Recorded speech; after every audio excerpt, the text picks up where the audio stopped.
গোপন অধ্যায় ফাদিল সৰ্বত্ৰে প্ৰতিক্ৰিয়া কমতাপুৰ স্বায়ত্ত পৰিষদৰ মুখ্য পাৰিষদ গকুল বৰ্মনৰ কাণ্ড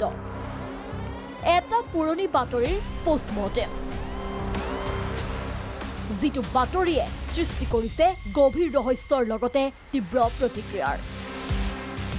ধনৰ ওচৰত যে সকলোৱে হাৰ মানিবলৈ বাধ্য সেই কথা প্ৰমাণ কৰি দিলে এই ঘটনাটোৱে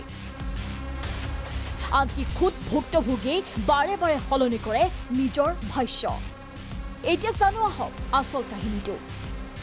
এইজন হল কমতাপুৰ স্বায়ত্ত পৰিষদৰ গকুল বৰ্মন এই গকুল বৰ্মনে যোৱা মে মাহৰ 10 তাৰিখে সংঘটিত কৰে জঘন্য কাণ্ড যিটো কাণ্ড পোহৰলৈ অহাৰ আগতেই ধনৰ বল বাহুবলে গকুল বৰ্মনে গাত দি ৰাখিছিল যদিও চিকিৎসালয়ত মজুত থকা তথ্যই গকুল বৰ্মনৰ আচল স্বৰূপটো উদঙাই দিছে ঘটনাৰ স্থান ডিব্ৰুগড় অভিযোগ মতে গকুল বৰ্মনৰ পূৰ্বৰ প্ৰেমিকা বুলি সৰ্বজন বিদিত বঙাইগাঁৱৰ বটিয়ামাৰী ৰায় চৌধুৰী এগৰাকী যুৱতী বৰ্তমান অসম আৰক্ষীৰ কনিষ্টবল চাকৰি সূত্ৰে তেওঁ কৰ্মৰত ডিব্ৰুগড়ত যোৱা 10 মেত মহিলা কনিষ্টবলগৰাকী গুৰুতৰভাৱে আঘাতপ্ৰাপ্ত হোৱাৰ বাবে ভৰ্তি কৰোৱা হয় ডিব্ৰুগড় শ্ৰীমন্ত শংকৰদেৱ হাস্পতালত প্ৰত্যক্ষদৰ্শীৰ মতে চিকিৎসালয়লৈ কনিষ্টবলগৰাকীক লৈ গৈছিল গকুল বৰ্মনে প্ৰথম অৱস্থাত কনিষ্টবলগৰাকীক কোনোৱে প্ৰহাৰ কৰা বুলি উল্লেখ কৰিছিল চিকিৎসালয়খনৰ আৱাসিক চিকিৎসক দেৱৰিন কাশ্যপে সংবাদ মাধ্যমক জনোৱা মতে কনিষ্টবলগৰাকীয়ে চকুৰ লগতে শৰীৰৰ বিভিন্ন ঠাইত দুখ পাইছে কনিষ্টবলগৰাকীক স্ত্ৰী আৰু প্ৰসূতি বিভাগৰ বিশেষজ্ঞ চিকিৎসকেও চিকিৎসা কৰিছিল আটাইতকৈ ডাঙৰ কথাটো হ'ল সময় বাগৰাৰ লগে লগে কনিষ্টবলগৰাকীয়ে প্ৰথমে তেওঁক প্ৰহাৰ কৰা বুলি চিকিৎসকক অৱগত কৰিছিল কিন্তু পাছত নিজৰ মন্তব্য সলনি কৰে কাৰোবাৰ হেঁচাত পৰি কনিষ্টবলগৰাকীয়ে ক'লে তেওঁ নিজেই পৰি দুখ পাইছে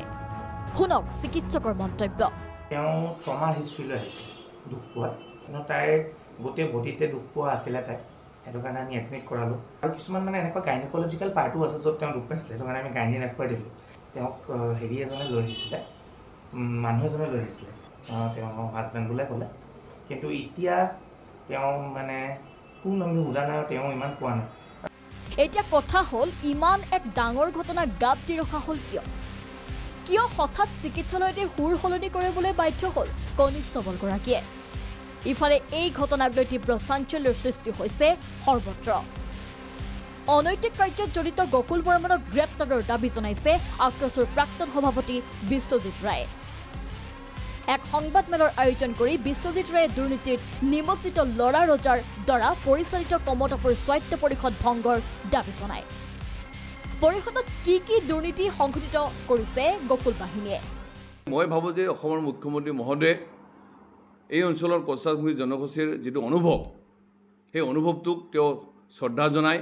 তেওঁ অন্তৰ্বৰ্তীকালী পৰিষদখন তাৎক্ষণিকভাৱে ভংগ কৰি এখন নতুন পৰিষদ গঠন কৰিব লাগে আৰু পৰৱৰ্তী সময়ছোৱাত এই স্বায়ত্তশাসিত পৰিষদৰ মানে নিৰ্বাচন অনুষ্ঠিত কৰাৰ কাৰণে যাৱতীয় ব্যৱস্থা গ্ৰহণ কৰিব লাগে ইমানবোৰ দুৰ্নীতি অনিয়মত জড়িত গকুল বৰ্মনৰ বিৰুদ্ধে চৰকাৰে কি ব্যৱস্থা গ্ৰহণ কৰে সেয়া হ'ব লক্ষণীয় ব্যুৰ ৰিপৰ্ট ভিজন ব্ৰাউন